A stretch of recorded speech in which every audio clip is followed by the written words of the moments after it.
अस्सलाम वालेकुम नाज़रीन, मैं मोहम्मद अकील आप सबका अल बलाग के इस खुसूसी प्रोग्राम में इस्तकबाल करता हूँ। नाज़रीन, आज जो टॉपिक पे हम लोग बात कर रहे हैं बहुत अहम टॉपिक है और वो है ड्रग डी एडिक्शन का। हमारे समाज में जितने भी मसाइल हैं उसमें से एक बहुत अहम और बहुत बड़ा मसला ड्रग एडिक्शन का बोलेंगे तो गलत नहीं होगा। दिन ब दिन हमारे नौजवान, सिर्फ नौजवान ही नहीं बल्कि कई बच्चे भी इस ड्रग एडिक्शन का शिकार होते जा रहे हैं। तो आज इस खुसूसी प्रोग्राम में हम ड्रग एडिक्शन की क्या साइकोलॉजी है, क्या कॉजेस हो सकते हैं और इसे किस तरह से टैकल किया जाए और किस तरह से इसे डी एडिक्ट किया जाए, इन चीजों पे हम लोग बात करेंगे। और इस पे बात करने के लिए आज हमारे साथ हैं डॉक्टर रफीउद्दीन राशिद साहब। डॉक्टर साहब, मैं आपका पहले इस्तकबाल करता हूँ। डॉक्टर साहब जो है मैनेजिंग डायरेक्टर हैं उम्मीद रिहैब सेंटर के। डॉक्टर साहब, सबसे पहले हम लोग डिस्कस ये करना चाह रहे थे कि ये जो एडिक्शन है, कोई भी एडिक्शन हो, इसका साइकोलॉजी क्या होती है?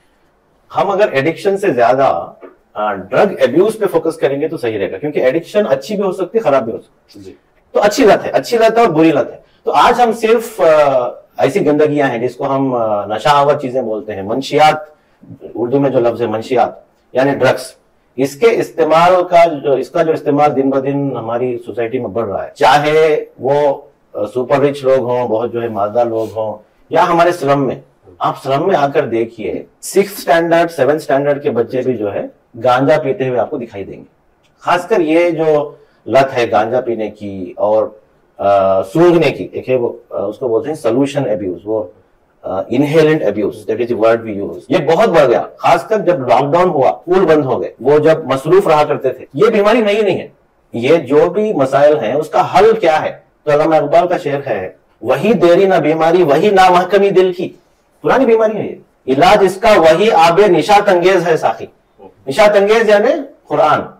तो कुरान में हमारे को, कुरान में अल्लाह ने हमें क्या फरमाया है? How to deal with drugs of abuse, alcohol, intoxicants, इसको बोलते हैं खमर, अरबी में लफ्ज का इस्तेमाल होता है खमर और मैसर। ओके, तो खमर जो भी चीज आपको सीधा सोचने से रोकती है, it intoxicates you, it clouds your mind. अभी देखिए, जब सहाबा कराम के आप जिंदगियों को पढ़ेंगे, कुछ सहाबा दौरे जाहिलियत में भी नहीं पिया करते थे, उनको शराब दी गई। हुज़ूर सल्लल्लाहु अलैहि वसल्लम के अलावा जैसे कि अबू बकर सिद्दीक, हजरत उस्मान गनी रज़ियल्लाहु ताला अन्हु, वो इतने जो है लॉजिकल लोग थे। वो बोले, भाई जो भी चीज मुझे सीधा सोचने से रोकेगी मैं नहीं, उसके करीब नहीं जाऊंगा। I want to always remain logical, let my cognitive ability always remain intact. सबसे अहम मुझे यह है कि जब एक बच्चा या एडोलेसेंट जो टीनेज जब उम्र में आ जाता है, तो वो नई नई चीजें करना चाहता है। जिसको गांजा नहीं मिला उन्हें व्हीली करता, आप जो स्कूटर लेके जाके व्हीली कर रहा। व्हीली का सोल्यूशन क्या है भाई? वी डोंट हैव से what is the only, what is that, booth international circuit. वहां पे आप स्पीडिंग अलाउड, वहां पे जो है एक फार्मूला 1 का एक सर्किट बना हुआ है, वो बेंगलोर में नहीं है। वहां पे सेफली अच्छा हेलमेट पहना के या अच्छी कार में अगर उनको सेफर अल्टरनेटिव जब नहीं होंगे तो लोग इस पे उतरेंगे। अगर समझे हमारे मोहल्लों में जिम होते, हमारे मोहल्लों में क्रिकेट फुटबॉल वगैरह खेलने की एकेडमीज होती, तो वर्ल्ड क्लास प्लेयर्स निकलते। वो नहीं होने की वजह से उनके पास, बेचारों के पास जो एंटरटेनमेंट के जराए हैं वो बहुत कम है। क्या करना भाई, आप क्या करना बोल, तू चल व्हीली करेंगे। अब वो एक बार ऐसा भी हुआ यहाँ पे रानी रोड के पास, लास्ट ईयर व्हीली करते हुए एक दूसरे से टकरा के स्पॉट पे 4 लोग मर गए। तो we are not giving them. Allah जब भी जो है शराब की बात करता है, साथ में ये बोलता है भाई किससे शराब निकली? शराब के अलावा भी जो है ग्रेप जूस निकल रहा ना भाई, ग्रेप जूस हलाल है। लेकिन जो इस्लाम का एक ये बन गया है हमारे दिलों में, हमारे नजरियात में, मेजॉरिटी में, खुद मुसलमानों में ये है कि Islam is very very restrictive. ये गलत बात है। इस्लाम में ज्यादा हलाल चीजें हैं। आप जब क्रिश्चियनिटी के बारे में पढ़ेंगे, हिंदुइज्म के बारे में पढ़ेंगे, पुराने लिटरेचर्स, दे वर फार मोर रेस्ट्रिक्टिव देन इस्लाम। अभी जो है एक मैं मिसाल देकर मैं अपनी बात खत्म करता हूँ। अभी देखिए, मेरे एक गैर मुस्लिम दोस्त की सास को एडमिट करना पड़ा। उनको एक बहुत अनोखी जो है निराली न्यूरोलॉजिकल इलनेस हुई। पैरों से जो है उनके एहसास खत्म होना शुरू हो गया, टच वगैरह सेंसेशंस, इसको बोलते हैं गिलन-बारे सिंड्रोम। उनको हॉस्पिटल में एडमिट किए तो न्यूरोलॉजिस्ट बोले, मैं आज नहीं आ रहा हॉस्पिटल को, इवत ग्रहण ये थे, इवत बरला नानो, आज मैं नहीं आ सकता, आज सूरज ग्रहण है। हम हमारे इस्लाम में क्या है सूरज ग्रहण के बारे में, ज्यादा एक नमाज पढ़ना है, कुछ और है तो नहीं ना। तो we are actually less restrictive than many other religions. ठीक, सो इससे पहले इसमें पॉइंट रेफर कर रहे थे कि बच्चों के अंदर वो एक क्यूरियोसिटी रहती, कुछ they want to try something different, या कुछ ट्राई करके देखेंगे, पीयर प्रेशर भी रहता, उन्हें क्या कर रहा, हमें भी करेंगे। तो ये this is one of the reason. बहुत सारे एडल्ट्स में अपने इश्यूज होंगे, शायद इमोशनल इश्यूज वगैरह। जी, द पॉइंट इज, जैसे आप बता रहे थे, वो एनवायरनमेंट या there is no alternative. We need to provide our young generation with viable, practical, legal and halal alternatives. स्लम में जो है क्लिनिक है मेरा, मैं स्लम में रहता हूँ, स्लम के बच्चों से इंटरेक्शन है। They are brilliant. Some of them are geniuses. अब उनको जो है साइंसदान बनने के लिए क्या होना? एक साइंस का लैब होना, कोई उनको जो है शेप करने के लिए एक मेंटर होना, एक चरवाहा जिसे बोलेंगे। मैं जो है मेरी फैमिली के लिए चरवाहा। I am a role model for my family. The same way, a teacher is a role model for that class. I used to admire one of my teachers more than my dad. And one day I came to know that he drinks alcohol. This was 9th standard. 1 घंटा में रोते फिरा, पूरे शहर का मैं चक्कर लगाया और रो रहा था मैं। मेरा रोल मॉडल ऐसा निकला ना। तो if I am a teacher, if I am holding a position of authority, if I can be a role model both in the class and outside the class, मेरे खौल और अमल में कोई तजाद नहीं है, तो मैं रोल मॉडल बनूंगा। और बच्चे जो है, बच्चे बात से ज्यादा आपके अमल पे वो फोकस करते रहते। रोल मॉडल्स भी सही सेट नहीं कर रहा है due to this social media और एडवर्टाइजमेंट। अभी ये हो रहा है, देखिए रोल मॉडल की से बात हुई। पहले जब 60s और 70s की फिल्में हुआ करती थी, सिर्फ विलन शराब पीता था, विलन जो है सिगरेट पीता था, विलन गंदे काम करता था, विलन जो है वो रखेलों के पास जाता था, ऐसे काम करता था। अब देखिए अर्जुन रेड्डी एक फिल्म आई थी साउथ में, उसका हिंदी रीमेक आया Kabir Singh. What is the hero doing? Hero is a drug addict. So this change where you can be a hero in spite of being a drug addict is wrong signaling which is going on. जो शैतान जो है इन सब mediums के through, media, social media के through जो है इंसानियत को तबाह करना चाहिए। मुसलमानों का मसला नहीं है, ये समझिए बात को, ये सारी इंसानियत का मसला है। और हमारे पास कुरान जैसी जो है नेमत है जिससे हम इस इंसानियत के मसले को कम कर सकते, इंसानियत को जो है इससे बाहर ला सकते। तो इसमें कॉजेस भी हम लोग डिस्कस कर लिए। Now coming to the point के for example I come across a case, या फिर मेरे बच्चे को या किसी रिश्तेदार में मैं देखता हूँ, पड़ोसी में अगर कोई केस आया where he is an addict, तो उसे किस तरह से टैकल किया जाए? यूजुअली हमारा होता है कि हम वी स्टार्ट स्टिग्मेटाइजिंग देम या पनिशिंग देम, ऐसा हमारा अप्रोच यूजुअली रहता है। बट इंस्टेड ऑफ दैट किस तरह से टैकल किया जाए और कब हम लोग उससे अप्रोच हो और कैसे इसका काउंसलिंग हो? अगेन जो है अल्लामा इकबाल की पूरा शेर तो मैं नहीं बोलूंगा, सिर्फ एक चीज मैं बोलना चाहूंगा भाई, हर चीज, तकरीबन हर चीज के लिए एक ही लफ्ज अल्लामा इकबाल इस्तेमाल किया, मोहब्बत फातिह आलम। Don't hate the sinner, hate the sin, love the sinner. समझिए आपके दोस्त अहबाब हैं, आप because of some wrong decisions you took in your life, suppose you have some financial trouble, आप आपके दोस्त से आपके साथ बैठे चाय पीते हुए जो है आप बात कर रहे, आशा देखिए जरा मसला आ गया, थोड़ा जो है मैं खर्चे में आ गई, क्या करना। अगर दोस्त आपको नसीहत देना शुरू कर दिया, मैं बोला था नहीं तेरे को नक्को डाले पैसे वहां IMA में बोल को, तो नसीहत देना भी है एक, तो क्या है आप उसके दोस्त के काम आना है, नसीहत बाद में दीजिए ना। और नसीहत आपकी जब लेगा वो जब आप उस in this case if you are in financial trouble and somebody bails you out and later suddenly आप खुद उसके पास जाके बोलेंगे भाई मैं अल्हम्दुलिल्लाह आप अच्छी कंडीशन में, मैं पैसे लगाना चाह रहा हूं, तू बोल कहां लगूं पैसे, आप खुद जाएंगे ना उसके पास। तो गालिब ये कॉमन सिनेरियोस को अच्छी तरह एक्सप्लेन किया करते थे। ओके, तो गालिब साहब का शेर है, ये कहां की दोस्ती है कि बने हैं दोस्त नासह, नसीहत देने वाले बन गए। ये कहां की दोस्ती है कि बने हैं दोस्त नासह, कोई चारा साज होता कोई गम गुसार होता। तो आप जो नसीहत है, कुरान की आयत है, अपने पास रखिए, पहले उसे गले से लगाइए, उसके मसाइल समझिए, उसे बैठ के बोलिए भाई तेरी फैमिली के लिए अच्छा नहीं है। और ये सब खुफिया तौर पे होना, ये उसका अब ये है कि आपको मालूम हो गया कोई शराब पीने वाला, तो वो नशिस्त में बैठ के बात करने की जरूरत नहीं है कि भाई अरे फलां फलां को मैं देखा भाई। You take him first to a psychiatrist और अ काउंसलर एंड सीक, अगर भाई इनको एडमिट करने की जरूरत है कुछ दिन के लिए, अगर हैवी ड्रिंकर थे तो एडमिट करने की जरूरत पड़ती, कभी कभार हफ्ते में एक बार पी रहे थे तो एकदम रोक सकते, ये जो है वो डॉक्टर उसका फैसला करेंगे, but not everybody. So doctor साहब आपके एक्सपीरियंस से ये रिलैप्स रेट कितना है? लाइक फॉर एग्जांपल लोग डी-एडिक्ट होके बाहर आ जाते हैं फिर वापस उस क्राइम में मुलविस होने के चांसेस? एक तो क्या है, रिलैप्स रेट सब्सटेंसेस के हिसाब से अलग अलग है। अल्कोहल का जो है 30 से 40% है, ओपियोइड का 60 से 70% है। ओके, लेकिन सब्सटेंस के अलावा जब रिहैब सेंटर से वो वापस आएंगे सोसाइटी में, दोबारा जो है री इंटीग्रेट हो जाएंगे, तो उनके साथ क्या रवैया सोसाइटी अपना रही, इस पे भी ज्यादा। अभी मैं एक रिहैब सेंटर के जो बहुत सीनियर आदमी है उनसे बात कर रहा था, वो एक बहुत पते की बात बता रहे थे कि before actual physical rehab there is a mental rehab. भाई फिर मेरा कोई दोस्त नहीं है, मेरा कोई इस दुनिया में नहीं है, मेरा कोई चाहने वाला नहीं है, मैं किसी के काबिल नहीं हूं, मैं काम नहीं कर रहा हूं। तो मेंटल रिहैब, मेंटल जो है रिलैक्स होगा पहले, उसके बाद फिजिकल रिहैब होगा। उसके लिए जो हमारे एनजीओज हैं, जो हमारे रिलीजियस इदारे हैं, जो जमात इस्लामी हो, एसआई हो, सॉलिडारिटी हो, जमातुल उलमा, जो भी हैं, जो भी काम कर रहे हैं फील्ड में, उनको ये देखना चाहिए कि ये शख्स जो वापस आया है ये आपके साथ रहे, आप इसको साथ में लेके चलिए, और कभी भी जो है उसके पास के बारे में डिस्कस मत कीजिए। Don't shame him even indirectly. Okay, ये स्पेशली बहुत सारे ड्रग्स में गांजा का जो यूज है बहुत ज्यादा होता है, स्पेशली बैंगलोर में भी बहुत ऐसे केसेस देखे गए। तो इसको किस तरह से एड्रेस करना इस इश्यू को? सबसे अहम चीज देखिए गांजे में ये है, कभी गांजे पे आप खुतबा सुने? बहुत कम।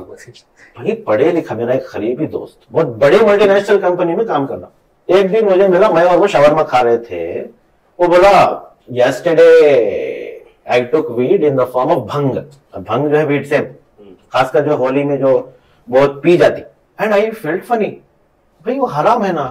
सी मेन स्ट्रीम मीडिया में जो है मारिजुआना, गांजा, कैनाबिस, ये scientific plant name is cannabis, cannabis के बारे में बहुत बातचीत हो रही। हर स्टैंड अप कॉमेडी, हर जो है टॉक शो में आप देखिए अमेरिका वगैरह के, गांजे की बात हो रही। कैजुअल हो गया, कैजुअल हो गया, लीगलाइज हो गया। It is no longer a crime in US and Canada at least. और इंडिया के कल्चर में, हिंदू कल्चर में अगर आप देखिए, भंग तो होली में कॉमन है। लीगल होना और हराम होने में फर्क है। शराब भी लीगल है लेकिन हराम है हमारे लिए। तो ये चीज बार बार हमें बताना चाहिए कि भाई हराम है और क्यों हराम है। ये बात हमारे सर्कल्स में होना चाहिए। आप देखिए भाई, जमात की एक नशीस इस पे हो, आपको मालूम है, आप दूसरों को बताइए। हलाल और हराम, खतरन हराम है ये सिगरेट, ये टोबैको की वजह नहीं है कि भाई चलो इन बिटवीन, नहीं, ये खतरन हराम है। इसके बारे में आपको पता चला? Who is an expert on this topic for us? हमारे कौन से जो है खतीब और इमाम हैं जो इस पे हलाल और हराम पे कुछ पढ़े हुए हैं, सिवाय शराब के और ड्रग्स के, और जैसे कि हेरोइन, ओपियोइड्स है। गांजा is somewhere we are not speaking about it, even though it is most common nowadays, again because of social pressure।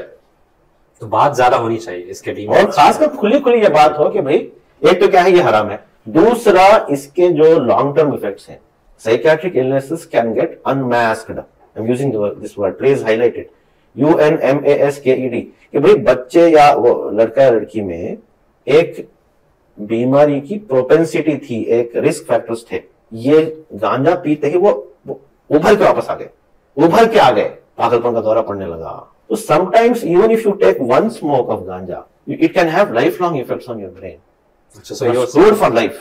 जो बेसिकली दूसरे जो इश्यूज हैं वो उभर के सामने आएंगे, डिप्रेशन हो, एंजाइटी, हाँ, ये भी उभर के सामने आएंगे और बहुत सारी चीजें सामने आएंगी। एक ये है कि भाई जो बहुत पुराना गांजा पीने वाले हैं वो अपने साथियों को क्या एडवाइस देते हैं। अब जैसे कि एक उर्दू का मुहावरा है, नए फकीर को भीख की जल्दी। भाई जल्दी जल्दी में नको फूक, टेक योर टाइम। जो नया वाला है, जो लीगल हो गया, उन्हें बोल रहा मैं 4-5 मार के देखता हूँ। अब मालूम नहीं 4-5 का इफेक्ट क्या होने वाला है। जो लीगल करे हैं अमेरिका में, उनको ये नहीं मालूम कि पब्लिक में जब इतने 1000 लाख लोग स्मोक करेंगे गांजा, तो उसका क्या असर होगा। तो ये बात है। तो जो बात आप जिक्र कर रहे थे कि ये एक पफ लेने से, एक सिप से जो लॉन्ग टर्म इफेक्ट उनके ऊपर होता, जैसा और क्या इश्यूज, स्पेसिफिक इश्यूज आ सकते हैं? जी, जैसे कि देखिए, अगर कोई औरत जो हामिला है, प्रेग्नेंट है, वो एक बार भी अगर शराब पीएंगी तो उसके ऊपर और उसके बच्चे के ऊपर लाइफ लॉन्ग इफेक्ट हो सकता। पहले जो है स्टडीज हुआ करते थे कि भाई रोजाना इतनी पिए तो सेफ। अभी जो लेटेस्ट स्टडीज हुई है, 1 ml भी डेली पीना आपके लिए मुजिर हो सकता। तो there is no safe limit. They have both acute and chronic complications. एक तो इमीडिएट जो है आपकी सोचने की ताकत कम हो जाएगी, और बाद में बहुत सारी ऐसी बीमारियां, दिमागी बीमारियां उभर के आ सकती हैं जो उमूमन पॉपुलेशन में बहुत कम उसका इंसिडेंस है, कि बहुत कम लोग जो है बाइपोलर डिसऑर्डर, डिप्रेशन में जाते हैं और फिर एकदम उसके इंतहाई दूसरे इंतहा में जाके तोड़फोड़ करना शुरू कर देते हैं। इसके चांसेस बढ़ जाते हैं अगर वो आदमी पहले वीड या ये गांजा जो है पिया हुआ है। ये तो सेक्शन वो है जो ऑलरेडी एडिक्टेड है, जिस तरह से आप एक्सप्लेन करे वो स्टेप्स हैं उनको बाहर निकालने के, डी एडिक्ट करने के, but is a big potential crowd है जो हो सकता है एडिक्शन, तो इन लोगों को किस तरह से अवॉइड किया जाए चीजों। दिस इज बिलीव इट और नॉट माय फेवरेट टॉपिक। मैं मुहिमों के खिलाफ हूँ। मुहिम चलेंगे वो तो एक महीना उस पर बात करेंगे, फिर हम दूसरी मुहिम में बिजी हो जाएंगे। जिंदगी भर आप सच बोलने की मुहिम चला रहे क्या? नहीं चला रहे। उसी तरह जो है ये इसकी लाइफ लॉन्ग एक मुहिम चलते रहना। तो अभी समझिए अगर 5% एडिक्टेड है, ड्रग्स ले रहे हैं, तो 95% तो अच्छे बच्चे हैं ना भाई, वो भी ड्रग एडिक्ट्स बन सकते पोटेंशियल है। उनके लिए हमारे पास उनको बचान रोकथाम के क्या हमारे पास जराए हैं, इस पे ज्यादा जोर देना चाहिए कि 95% को बचा सकते हैं ना हम। वो अभी एडिक्ट नहीं हुए हैं। अभी जो अंग्रेजी का एक मुहावरा है, idle mind is devil's workshop, don't keep them idle, keep them occupied. फजर हुई, फजर के बाद जो है वो मस्जिद में मकतब के लिए चले गए, अरबी सीख रहे हैं, ओके, स्कूल चले गए, तो स्कूल से वापस आके असर से मगरिब खेलने कूदने में लग गए, मगरिब से इशा फिर जो है ट्यूशन वगैरह का इंतजाम हो गया, या जो है कोई कोचिंग क्लासेस जा रहे हैं, वो कोई अच्छी गैदरिंग। हमारे पास ऐसे जराए नहीं है कि जो हम अब मैं 50 बच्चों को, मेरी बात मान रहे भाई, मैं उनको कहाँ लेके जाऊं, किन चीजों में मसरूफ रखूं उनको? हमारे पास वो जराए हैं क्या? We have buildings where I can keep them occupied, learning is fun, while playing can they learn something, can I teach them say coding, somebody is super excited about computers, maybe computer, कोई खेल कूद में दिलचस्पी ले रहा है, कोई जो है पेंटिंग करना चाह रहा है, कोई एक्टिंग करना चाह रहा है। हर एक के पास अल्लाह ने कुछ ना कुछ सलाहियत दी है, उसको उभारने के लिए हमारे पास, खासकर हमारे स्लमों में, कोई जरिया नहीं है ना उसको एक्सप्रेस करना चाह रहा बच्चा। अच्छी चीज है ना, तो क्या करेगा वो? खराब दोस्तों में पड़ेगा, वो बोलेंगे भाई एक कश मार के देख, जरा सुन को तो देख, जरा वो कर को तो देख, उसमें बुरा भी सोचेगा। तो हमारे को इस पे बहुत काम करने की जरूरत है कि we need to create spaces for them to keep engaged, keep them occupied in positive things. अब मैं आपको कुछ नई चीज स्किल सिखाना चाह रहा हूं, हमारे मसाजिद में अलाउड नहीं है। मस्जिद इज वन इंपॉर्टेंट प्लेस। और अब देखिए जब हुजूर सल्लल्लाहु अलैहि वसल्लम की आप बायोग्राफी पढ़ेंगे, जब जो है सुन्नत रसूलुल्लाह पढ़ेंगे, हर चीज मस्जिद में होगी। मस्जिद में निकाह हो रहा, मस्जिद में जो है तरबियत हो रही, सवाल जवाब मस्जिद में हो रहा। हमारे पास है ही नहीं जगह, तो we need to create spaces. तो मैं जहां पे मेरा एडिक्शन सेंटर है, उसके बगल में एक हजरत ने एक प्रॉपर्टी डोनेट की, we are going to make it a gym. सुबह में लड़कियों और खवातीन के लिए होगा, शाम में लड़कों और बॉयज के लिए होगा, बॉयज एंड मेन के लिए वो जिम होगा। Sports and fitness and meanwhile you can teach them whatever skills. So we need to create those spaces. So prevention is amazing and एक मुहिम, ये जिंदगी भर की मुहिम हमें हम सबको बनाने की जरूरत है। I think it was a very fruitful discussion. Doctor साहब, any concluding remarks, कोई नसीहत नौजवानों के लिए, मैसेज जो आप देना चाहते हैं? एक चीज मैं सब नौजवानों को ये बोलना चाह रहा हूँ कि इस्लाम एक मजेदार मजहब है। ये चीज आपकी समझ में नहीं आएगी, लेकिन हम दूसरे जो है, दूसरों का, शैतान का ये तेवर है, ये बदनाम किया हुआ है शैतान के। Islam is very restrictive. इस्लाम आपको शराब पीने नहीं देता, जिना करने नहीं देता, भाई जिना नहीं करने देता, लेकिन निकाह आसान किया हुआ है ना इस्लाम। शराब नहीं है तो ग्रेप जूस तो पी सकते हैं आप, क्यों अपने आप को तबाह कर रहे हैं? कुछ दिनों के मजे के लिए आप अपनी आखिरत तबाह कर रहे हैं, जरूरत नहीं है। तो कुरान का जो मैसेज है कि भाई इंटॉक्सिकेशन, शराब, नशा, इन चीजों की रोकथाम की जब आयत नाजिल हुई, उससे पहले जो है अल्लाह बोला भाई जन्नत और जहन्नम है, मैं तुम्हारा खालिक हूँ। ये जिंदगी जो है दायमी नहीं है। जब तक हमारा ताल्लुक अल्लाह से नहीं होगा, हम अपने बच्चों को अल्लाह से ताल्लुक नहीं जोड़ेंगे, इस्लाम और उसके उसूलों के फवायद नहीं बताएंगे, वो आपकी बात नहीं सुनेंगे। तो बोलेंगे भाई ये मत करो। आप कलमा, अल्लाह के रसूल और उसके सहाबा का डिस्कशन हमारे घर में अगर नहीं हो रहा है, अगर मैं लुकमान की तरह मेरे बच्चों को नसीहत नहीं कर सकता, तो ये मेरी कमी है ना। मैं कभी बच्चों को एज ए पेरेंट बात ही नहीं किया। And the best time to talk is not while having dinner, believe me, best time to talk is on a road trip. You take a road trip, as you might have seen, you go with friends. Most of the secrets come out during a road trip. Take a road trip with your kids. Then you can ask, शराब खाना जा रहा, बच्चे को पूछ सकते हैं वो किसकी दुकान है? Start, initiate the dialogue. I'm talking about a 10-year-old. You can have that dialogue. 5 star अभी बोल सकते, चलो भाई जनरल नॉलेज के बेसिस पे 5 स्टार रेस्टोरेंट में पहले मोदी आने से पहले तक स्टार उन्हीं रेस्टोरेंट को दिया जाता था जहां पे शराब सर्व की जाती थी। This you can talk as if this is a general knowledge topic. Initiate the dialogue, let us rekindle, let us, Allah से जो हमारा ताल्लुक टूट गया है, हमारे बच्चों का, हमारे अहबाब का, वो दोबारा जोड़ना जरूरी है, ये चीज सबसे अहम है। जज़ाकल्लाह खैर डॉक्टर साहब, thanks a lot for your time. जी नाजरीन, एडिक्शन क्या है, इसके क्या वजूहात हो सकते हैं, क्या इम्पैक्ट हमारे हेल्थ पे हो सकता है और किस तरह से इसे टैकल किया जाए और प्रिवेंट भी किया जाए, इन सारी चीजों पे इस गुफ्तगू में बहुत अहम पॉइंट्स हमारे सामने आए हैं। बहरहाल ये जो मसला है एडिक्शन का मसला, एक बहुत बड़ा मसला हमारे समाज में है। ये कोई एक तंजीम या ऑर्गेनाइजेशन का कैंपेन ना हो, बल्कि एक पूरे कम्युनिटी का कैंपेन हो और एक बहुत लॉन्ग टर्म कैंपेन हो, जिसमें हमें 3 फ्रंट पे काम करना चाहिए मेरे हिसाब से। एक तो अवेयरनेस है, जहां पे हम लोगों को बताएं कि इसकी क्या बुराइयां हैं, क्या इंपैक्ट हो सकता है। एंड देन जो ऑलरेडी एडिक्टेड है, सेकेंड फ्रंट जो ऑलरेडी एडिक्टेड है, उनको किस तरह से हमें ट्रीट करें, किस तरह से काउंसलिंग करें, किस तरह से उन्हें डी एडिक्ट करें, इस चीज पे भी हम लोग को काम करना है। And the third front which is really important is जो लोग पोटेंशियल हैं, जो लोग एडिक्ट्स बन सकते हैं, इसकी तरफ जा सकते हैं, उनको किस तरह से अवॉइड किया जाए, किस तरह से उनको बिजी रखा जाए, एंगेज रखा जाए, ऑक्यूपाइड रखा जाए। इन सब चीजों पे हम सबको मिलकर काम करने की जरूरत है। आप सबका मैं मोहम्मद अकील आपका शुक्र बजा रहा हूं कि आप लोगों ने इस प्रोग्राम को देखा। आप लोग जरूर इस प्रोग्राम को लाइक करें, सब्सक्राइब करें चैनल को, और आगे इंशाल्लाह एक और अहम टॉपिक के साथ हम लोग आपके सामने पेश आए। जज़ाकल्लाह।